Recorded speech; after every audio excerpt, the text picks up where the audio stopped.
La irinología viene del nombre de la diosa griega Irene y esto se dedica a estudiar la paz ya no solo del ámbito histórico, sino también del ámbito cultural, económico, ecológico o antropológico.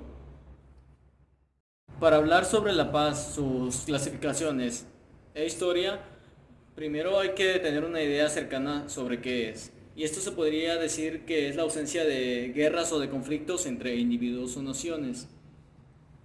Y también para conocerla hay que saber qué es la violencia, pues la paz es la ausencia de esta. La violencia se puede clasificar en tres partes: la violencia directa, la violencia estructurada y la violencia cultural. Siendo la violencia directa la más fácil de identificar, pues como usted lo dice, es cuando un factor afecta directamente a otro de forma negativa. Puede ser a través de golpes o de abuso psicológico. La violencia estructurada es un poco más compleja. En esta se puede resumir como injusticia social. Cuando un sector de la población tiene menos derechos o se va afectada negativamente por otro. Eh, un ejemplo de esto puede ser el racismo, que es hace tiempo que ha disminuido pero sigue presente. La violencia cultural fomenta y justifica la violencia, tanto la directa como la estructurada, y de hecho la puede llegar a generar.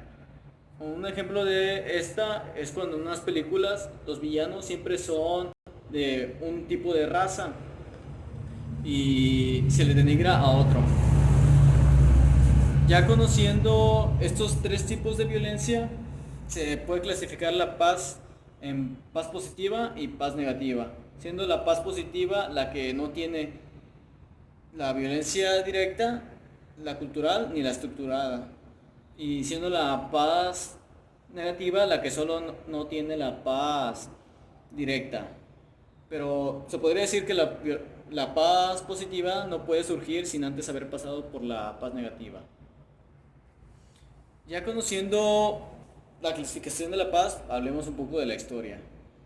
La primera, el primer relato que se tiene sobre la paz se podría decir que es en Grecia, cuando se le atribuía a la diosa Irene el bienestar de las personas o la armonía. Después de esto pasa a la antigua Roma, al Imperio Romano, donde pasó a ser algo más legal para mantener el orden entre su imperio, ya que era uno muy grande y cubría toda Europa, parte de Asia y parte de África, y esto mantenía el orden. La paz dejó de ser algo atribuido a un dios, de algo religioso a un contrato entre dos personas o más individuos. Después se puede pasar al hebreo, donde se acuñó el término de shalom, a la paz, donde se decía que la paz era su relación con Dios. No había un pueblo elegido, pero los no creyentes no eran dignos de la paz, como si la paz fuera algo exclusivo de ellos, mientras paz para los miembros de mi gente, pero guerra para el enemigo. Esto ocasionó muchas guerras, de hecho.